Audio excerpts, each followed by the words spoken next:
আশ্রয় চাইতে হবে কার কাছে? আল্লাহর কাছে। এটা অন্তরের ব্যাপার। আগে আল্লাহকে কি দিয়ে মানতে হবে? অন্তর দিয়ে মানতে হবে। সবগুলো দেখাতে পারবো না। বাংলাদেশের কয়েকটা রোগ প্রকাশিত হয়েছে, কয়েকটা দেখাচ্ছি। সন্তান দেওয়ার মালিক কে? এটা অন্তরের ব্যাপার না? আপনি বিয়ে করেছেন, স্ত্রী ঘরে আসলো, 6 বছর হয়েছে, কিন্তু স্ত্রীর সন্তান হচ্ছে না। একজন এসে বললো আপনাকে, আরে সন্তান হয় না তাতে কি হয়েছে, চলো আমার সাথে এক জায়গায় নিয়ে যাই। সন্তান হবে না মানে? নিয়ে গেল এক দরবারে, বললো বাবা একটু কেস ব্যাপারটা এরকম দেখেন। দিল লাল সুতা, দিল একটা তাগা, বললো তুমি চলে যাও, আমি দেখি আল্লাহর সাথে কথা বলে কি করা যায়। এগুলোই তো চলছে এখন। একটা বলে রাত দিন সারা দিন বলে আল্লাহর কথা হয়। কি কয় এগুলো? কি বলে এগুলো?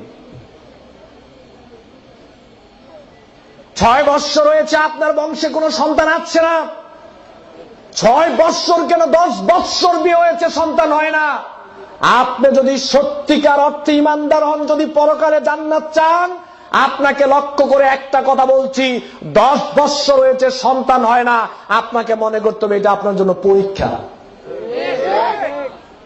সন্তান না দিয়ে আল্লাহ আপনাকে পরীক্ষা করছেন। কাউকে দিয়ে পরীক্ষা করছেন, আর কাউকে না দিয়ে।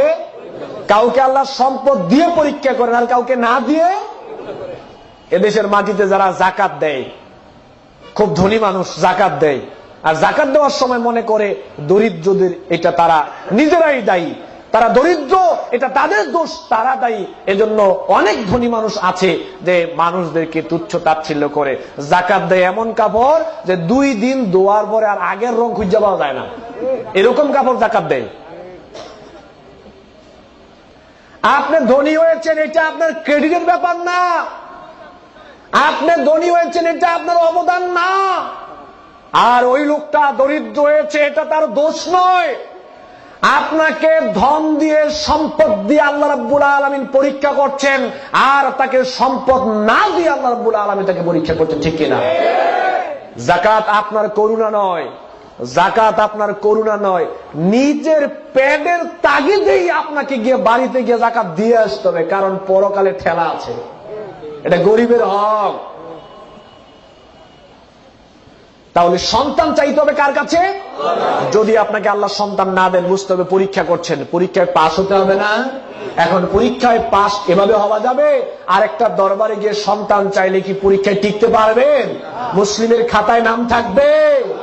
সূরা সূরা 49 এবং 50 নং আয়াত, লিল্লাহি মুলকুস সামাওয়াতি ওয়াল আরদ ইয়াখলুকু মা ইয়াশাউ ইয়াহাবু লিমান ইয়াশাউ ইনাসা ওয়া ইয়াহাবু লিমান ইয়াশাউ যুকুর আও ইউযাওয়িজুহুম যুকরানা ওয়া ইনাসা ওয়া ইয়াজআলু মান ইয়াশাউ আকিমা। স্পষ্টভাবে শুনে রাখুন, আল্লাহ রাব্বুল আলামিনকে আগে মানতে হবে অন্তর দিয়ে, পরে মানতে হবে কর্ম দিয়ে। যদি কোনো মানুষ সন্তান হয় না, 10 বছর বিয়ে হয়েছে, এই লোকটা যদি কোনো মানুষের দরবারে গিয়ে সন্তান চায়, সেখান থেকে এসে যদি আবার সালাত আদায় করে, মরার আগ পর্যন্ত সালাত আদায় করলে সালাত কবুল হবে না। আগে সে আল্লাহকে অন্তর দিয়ে মানতে পারে নাই। যদি অন্তর দিয়ে আল্লাহকে মানতো, সন্তান চাওয়ার জন্য অন্য কোনো দরবারে এসে যেত।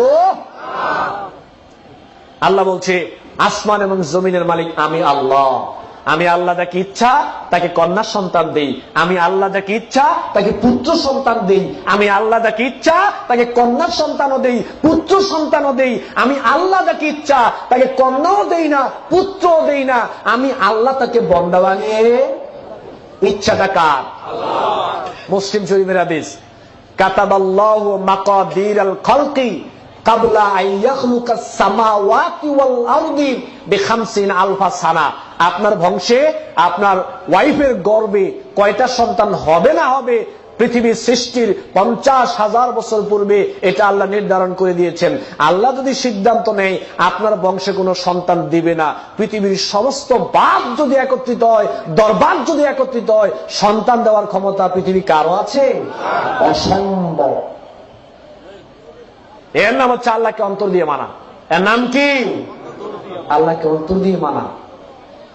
আরেকটা রোগ, যারা পলিটিক্স করেন, আপনাদেরকে লক্ষ্য করে বলছি, আগে আল্লাহকে অন্তর দিয়ে মানতে হবে, পরে কর্ম দিয়ে মানতে হবে।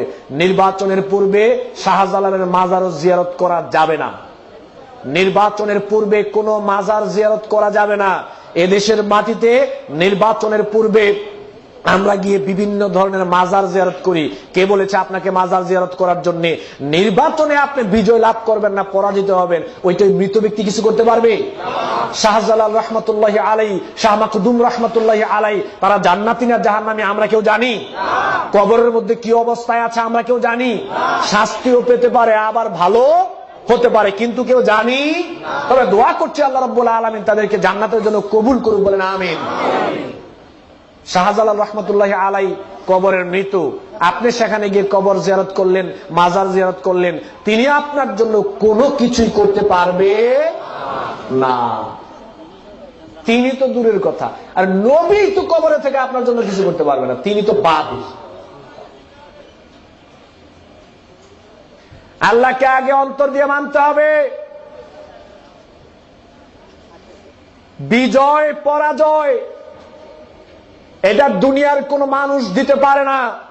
ক্ষমতা দেওয়ার মালিক আল্লাহ, ক্ষমতা আবার ছিনিয়ে নেওয়ার মালিক আল্লাহ। সূরা আল ইমরানের 25 নং আয়াত, 25 নং আয়াতটা আপনি খুলে দেখেন, আল্লাহ সেখানে কি বলছেন? কুলিল্লাহুম্মা মালিকাল মুলক। আসমান এবং জমিনের একচ্ছত্র মালিকানা হচ্ছে আল্লাহ। আল্লাহ যাকে ইচ্ছা তাকে ক্ষমতা দেন, আর আল্লাহ যাকে ইচ্ছা ক্ষমতা দেওয়ার পরে যদি কেউ ক্ষমতার অপব্যবহার করে, তার কাছ থেকে আল্লাহ ক্ষমতাটা ছিনিয়ে নেন, ঠিক কিনা? ক্ষমতা দেওয়ার মালিকও আল্লাহ, নেওয়ার মালিকও। তা আপনি চাইলে কার কাছে চাইবেন? কোন মাজারের কাছে গিয়ে নির্বাচনে বিজয় লাভ করার জন্য কোন মাজারের জিয়ারত করা যাবে?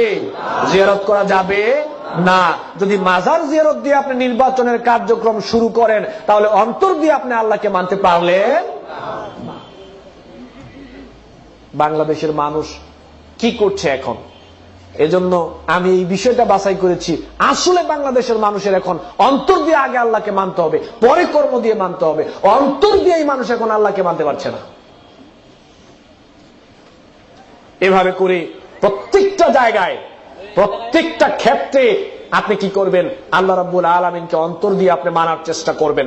ছোট্ট একটা পয়েন্টে আপনাকে দেখাই, দেখেন কর্ম দিয়ে মানার ব্যাপারটা আমি আপনার সামনে বলবো। এই পয়েন্টটা বলার পরে আপনি তাকান। আবু জাহেলের নাম শুনেছেন? আবু জাহেলের নাম শুনেন নাই? আবু জাহেল হলো কুখ্যাত কাফের। কুখ্যাত কি? কাফের। আবু জাহেল কাফের হলো কেন? আল্লাহ সৃষ্টিকর্তা এটা আবু জাহেল বিশ্বাস করত, মানত, কোনো সমস্যা ছিল না। আল্লাহ রিজিকে বরকত দান করেন এটা আবু জাহেল মানত, কোনো সমস্যা ছিল না। আপনি খোলেন সূরা যুখরুফ, সূরা আনকাবুত, সূরা মুমিনুন, দেখেন আল্লাহ কি বলছে? ওয়ালাইন সাআলতাম মান খালাকাস সামাওয়াতি ওয়াল আরদ। সমস্ত কাফেরকে লক্ষ্য করে বলছেন, আমি শুধু আবু জাহেলের নাম নেব, আপনারা একটু জবাব দিবেন। আবু জাহেল কিন্তু দেখবেন আমাদের সাথে মিলবে। প্রস্তুতি ম্যাচ, তারপরে ঘরোয়া লিগ, কোয়ার্টার ফাইনাল, সেমিফাইনাল।